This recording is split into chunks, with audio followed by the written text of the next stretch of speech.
ಯೋಗೇಶ್ವರ್ ಅವರು ಸುದ್ದಿಗೋಷ್ಠಿಯನ್ನು ನಡೆಸಿ ಚನ್ನಪಟ್ಟಣದ ಕಥೆಯನ್ನ ಇನ್ನೊಂದು ರೀತಿಯಲ್ಲಿ ಕೊಟ್ಟರು. ಈಗ ಜಮೀರ್ ಅಹಮದ್ ಖಾನ್ ಅವರು ಇನ್ನೊಂದು ರೀತಿಯಲ್ಲಿ ಟ್ವಿಸ್ಟ್ ಕೊಡ್ತಾ ಇದ್ದಾರೆ. ಅವರೇನು ಹೇಳ್ತಾ ಇದ್ದಾರೆ, ಸಿಪಿ ಯೋಗೇಶ್ವರ್ ಅವರು 18 ರಿಂದ 20 ಸಾವಿರ ಮತಗಳ ಅಂತರದಲ್ಲಿ ಗೆಲ್ತಾರೆ. ಭವಿಷ್ಯ ನುಡಿದು ಬಿಟ್ಟಿದ್ದಾರೆ ಮಂಗಳೂರಿನಲ್ಲಿ ಸಚಿವ ಜಮೀರ್ ಅಹಮದ್ ಖಾನ್ ಅವರು. ಬರೆದಿಟ್ಕೊಳ್ಳಿ, ನನ್ನ ಹೇಳಿಕೆಯಿಂದ ಏನು ಪರಿಣಾಮ ಆಗಲ್ಲ. ಚನ್ನಪಟ್ಟಣದಲ್ಲಿ 3 ದಿನ ನಾನು ಪ್ರಚಾರ ಮಾಡಿದ್ದೀನಿ.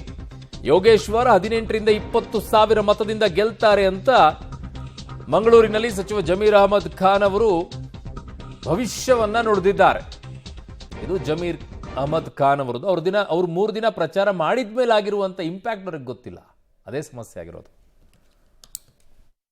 ಯೋಗೇಶ್ವರ್ ಅವರು ಹೇಳಿದ್ದು ಮಾಧ್ಯಮದಲ್ಲಿ ಏನಂತ ಹೇಳಿದ್ರು, ಯೋಗೇಶ್ವರ್ ಜಮೀರ್ ಅವ್ರು ಬಂದಿದ್ದು ಅನುಕೂಲ ಆಯಿತು, ಹೇಳಿಕೆಯಿಂದ ಎಲ್ಲೋ ನಷ್ಟನೂ ಆಗಿರ್ಬೋದು ಅಂತ ಹೇಳಿದ್ದಾರೆ. ಪ್ಲಸ್ ಆಗಿದೆ, ಫಸ್ಟ್ ಪ್ಲಸ್ ಅಂತ ಹೇಳಿದ್ದು. ಜಮೀರ್ ಅವ್ರು ಬಂದಾದಮೇಲೆ ನಮ್ಗೆ ಇಲ್ಲಿ ಪ್ಲಸ್ ಆಗಿದೆ.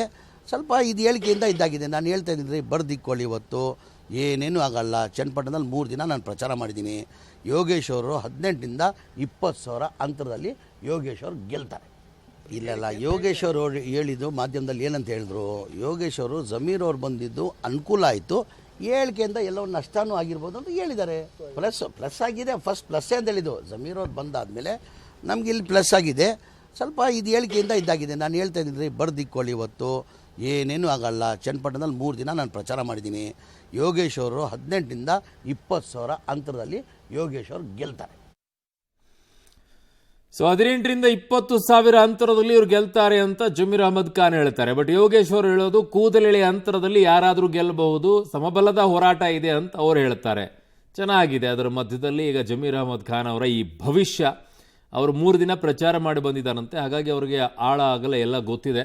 18 ರಿಂದ 20 ಸಾವಿರ ಅಂತರದಲ್ಲಿನೇ ಗೆಲ್ತಾರಂತೆ. ಪ್ಲಸ್ಸೇ ಆಗಿದೆ ಅನ್ನೋದನ್ನೇ ಯೋಗೇಶ್ವರ್ ಅವರು ಹೇಳಿದ್ರು ಅನ್ನೋದನ್ನ ಜಮೀರ್ ಅವರು ಹೇಳ್ತಾ ಇದ್ದಾರೆ.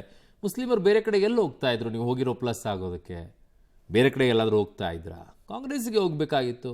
ಸೊ ಹಾಗಾಗಿ ಅಲ್ಲಿಗೆ ವೋಟ್ ಬಂದಿದೆ. ಅದ್ರಲ್ಲಿ ಪ್ಲಸ್ ಆಗುವಂಥದ್ದು ಏನಿದೆ? ಯೋಗೇಶ್ವರ್ ಹೇಳಿದಂಥ ಮಾತು ಆಗಿರ್ಬೋದು, ಜಮೀರ್ ಅಹಮದ್ ಹೇಳಿದ್ರ ಮಾತು ಆಗಿರ್ಬೋದು, ಬೇರೆ ಕಡೆಗೆ ಹೋಗೋಕ್ಕೆ ಆಪ್ಷನ್ ಇರಲಿಲ್ಲಲ್ವ. ಅಲ್ಲಿ JDS ಕಡೆಗಂತೂ ಹೋಗಲ್ಲ. ಈಗ ಅವರು ಯಾವುದು ಪ್ಲಸ್ ಆಗಿದೆ, ಮೈನಸ್ಸೇ ಆಗಿದೆ ಅನ್ನುವಂಥದ್ದು ವಿಶ್ಲೇಷಣೆಗಳಲ್ಲಿ ಬರ್ತಾ ಇರುವಂಥದ್ದು. ಒಕ್ಕಲಿಗ ವೋಟ್ಗಳ ಮೇಲೆ ಪರಿಣಾಮ ಅದಾಗಿದೆಯೋ ಇಲ್ಲೋ ಅನ್ನೋದು 23ನೇ ತಾರೀಕಿಗೆ ಗೊತ್ತಾಗತ್ತೆ. ಬಟ್ ವಿಶ್ಲೇಷಣೆಗಳು ಹಲವು ರೀತಿಯಲ್ಲಿ ಬರ್ತಾ ಇದೆ. ಅವರ ಹೇಳಿಕೆಯನ್ನು ಅವರು ಸಮರ್ಥನೆಯನ್ನ ಮಾಡಿಕೊಂಡಿದ್ದಾರೆ ಜಮೀರ್ ಅಹಮದ್ ಖಾನ್ ಅವರು. ಬಟ್ ಯೋಗೇಶ್ವರ್ ಅವರು ಹೇಳಿದ್ದಕ್ಕೂ ಮತ್ತೆ ಜಮೀರ್ ಅವರು ಹೇಳ್ತಾ ಇರೋದಕ್ಕೂ ಅಜಗಜಾಂತರ ವ್ಯತ್ಯಾಸ ಕಾಣಿಸ್ತಾ ಇದೆ. ಇನ್ನು ಜಮೀರ್ ಹೇಳಿಕೆಯಿಂದ ಯೋಗೇಶ್ವರ್ಗೆ ಹಿನ್ನಡೆ ಆಗಲ್ಲ. ಮಡಿಕೇರಿಯಲ್ಲಿ ಸಚಿವ ಜಾರ್ಜ್ ಅವರು ಕೂಡ ಹೇಳಿಕೆ ಕೊಟ್ಟಿದ್ದಾರೆ. ಬಹಳ ದಿನ ಆಯ್ತು KJ ಜಾರ್ಜ್ ಅವರು ಕಾಣಿಸ್ಕೊಂಡಿರಲಿಲ್ಲ, ಫೀಲ್ಡ್ ಅಲ್ಲಿ ಇದ್ರು, ಈಗ ಬಂದಿದ್ದಾರೆ. ಜಮೀರ್ ವೈಯಕ್ತಿಕವಾಗಿ 3 ಕ್ಷೇತ್ರದಲ್ಲಿ ಗೆಲ್ಲುವ 100% ನಿರೀಕ್ಷೆ ಇದೆ ಅಂತ ಜಾರ್ಜ್ ಅವರು ಹೇಳಿದ್ದಾರೆ. ಹಿನ್ನಡೆ ಆಗಿಲ್ಲ ಜಮೀರ್ ಅಹಮದ್ ಖಾನ್ ಅವರ ಹೇಳಿಕೆಯಿಂದ ಅಂತ ಹೇಳಿದ್ದಾರೆ. ನೋಡೋಣ ಏನು ಹೇಳಿದಾರೆ, ಕೇಳಿಸ್ಕೊಳ್ಳೋಣ. ಜಮೀರ್ ಅಹಮದ್ ಅವರು ಮಾತಾಡಬಹುದು, ಅವ್ರು ಮಾತಾಡಿದ ಪಕ್ಷದ ಮಾತಲ್ಲ ಅದು.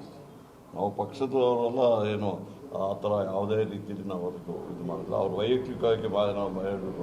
ಅವ್ರ ಮಾತು ಏನು ಹೇಳಿದಾರೆ ನನಗೆ ಸರಿಯಾಗಿ ನೋಡಲಿಲ್ಲ. ನಾನು ಬಹುಶಃ ಅವ್ರನ್ನೇ ಕೇಳಿದ್ರೆ ಅವ್ರು ಹೇಳ್ತಾರೆ, ಅಥವಾ ನಮ್ಮ ಪಕ್ಷದ ಅಧ್ಯಕ್ಷರು ಮತ್ತೆ ಮುಖ್ಯಮಂತ್ರಿ ಅವರು ಅದರ ವಿಚಾರದಲ್ಲಿ